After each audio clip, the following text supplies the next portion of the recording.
알아보겠습니다. 오늘 저희가 A컷으로 준비한 사진은요. 삼성 SDI가 지금 개발하고 있는 전고체 배터리 모형 사진을 준비를 했습니다. 삼성 SDI가 국내 셀 3사 가운데는 가장 먼저 전고체 배터리 상용화에 나설 것이라는 기대감이 커지면서 오늘 전고체 관련된 기업들의 주가가 굉장히 좋은데요. 내년 하반기에 양산을 시작한다라는 소식이 전해지면서 기대감이 커지고 있는 듯한 상황입니다.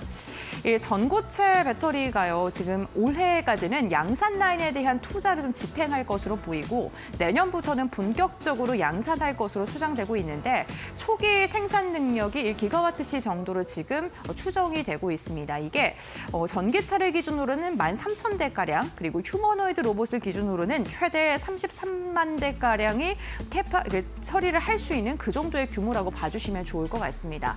에너지 밀도 지금 삼성 SDI에서 밝힌 부분을 보게 된다면 최대 500이고요. 부피 밀도는 900 정도로 보여지고 있고요. 9분 만에 무려 80%가량의 충전이 가능하기 때문에 충전하는 속도도 굉장히 단축되고요. 여기에다가 2,000회 이상 충전을 할 수 있는 그런 사이클의 기술력을 확보를 한 상황이라고 합니다. 이러한 수치가 결국에는 기존 3원계랑 비교를 해야 되는데 LFP라던가 이런 3원계랑 비교했을 때 50% 이상 성능이 향상된 그런 기술이라고 봐주시면 좋을 것 같습니다.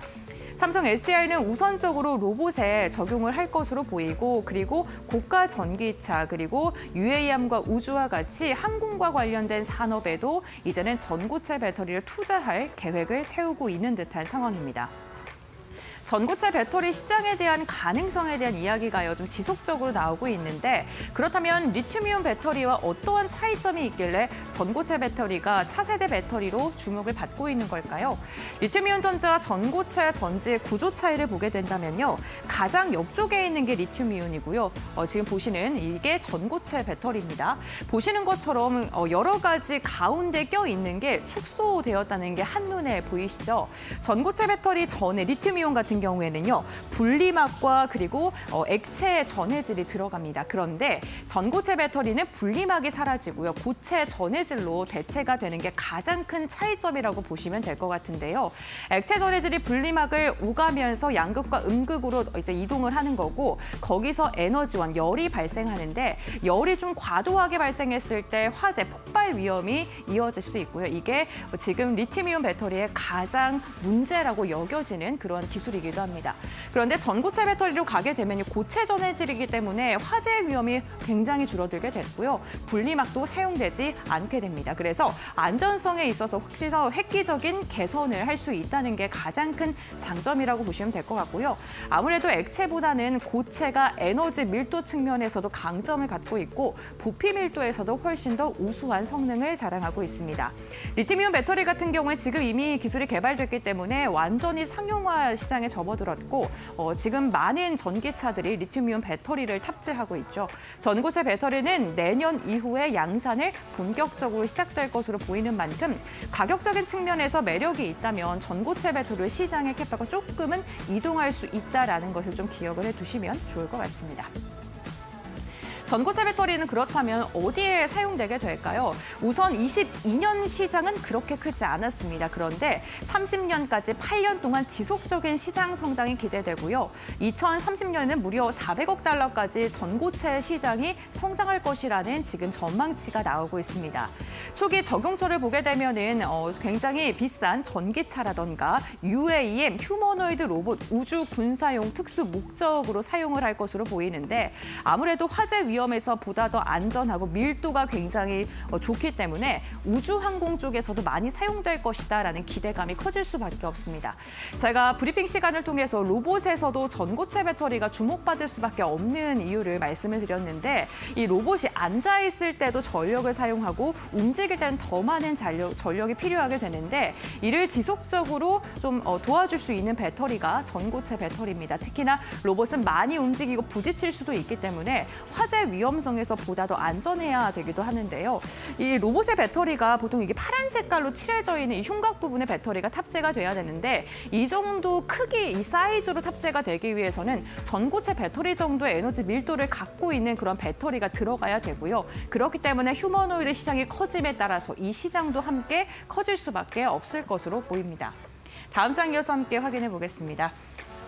전고체 배터리는 산업의 구조를 좀 전반적으로 변화시킬 것으로 예상되고 있는데요. 우선 분리막이 사용되지 않기 때문에 좀 축소의 가능성, 그리고 음극보다는 리튬 메탈로 구조가 바뀌고 액체 전해질이 아니라 고체 전해질로 바뀝니다. 그렇기 때문에 황화리튬과 고체 전해질로 이 밸류 체인의 중심이 변화할 것으로 예상이 되고 있고요. 여기에다가 공정 또한 변화할 것으로 보입니다. 복합 양극 전곡 구조, 음극, 그리고 드라이룸의 투자 확대가 기대되는 여기가 또 비용이 좀 많이 들기 때문에 이러한 부분이 지금 상용화의 발목을 잡고 있는 부분 중에 하나이기도 합니다. 하지만 이 사업을 하고 있는 기업들은 또 눈여겨보셔야겠죠. 결국에는 핵심 수혜 영역을 보게 된다면 황화리튬과 고체 전해질 그리고 특수 코팅 동박과 관련된 기업들이 수혜를 받을 수 있을 것으로 예상되니까요. 관련 사업을 영위하고 있는 기업들 보셔야 될 것 같습니다. 그렇다면 어떠한 기업이 지금 그러한 사업을 영위하고 있을까요? 핵심 밸류 체인을 보게 된다면요. 가장 중요한 가격적인 부분에서 큰 파이를 차지하고 있는 황화리튬은요. 이수 스페셜티 케미칼과 레이크 머티리얼즈 그리고 정석 케미칼이 사업을 영위하고 있고 이 두 종목이 지금 시장에 상장되어 있기도 하죠. 이러한 이야기가 있을 때마다 관련된 기업들의 주가가 움직이고 있는 만큼 참고해 보셔야 될 것 같고요. 고체 전해질 관련된 기업들도 이렇게 5가지가 있습니다. 여기에다가 전고체 배터리 그러니까 상용화 시점에 또 많은 그 기술 집약적인 기술력을 갖고 있는 기업들은요. 역시나 국내 대표적인 배터리 3사라고 봐주시면 좋을 것 같은데 지금 가장 빠르게 선두주자로 지금 활약을 하고 있는 게 삼성 SDI고요. 그 다음이 LG 에너지 솔루션이라는 점도 기억을 해주시면 좋을 것 같습니다. 결국에는 가장 중요한 게 가격적인 측면. 상용화라는 건 일반 소비자들이 사용할 수 있을 정도로 그 가격의 매력도가 있어야 된다는 건데 지금 발목을 잡고 있는 게 황화리튬의 가격입니다.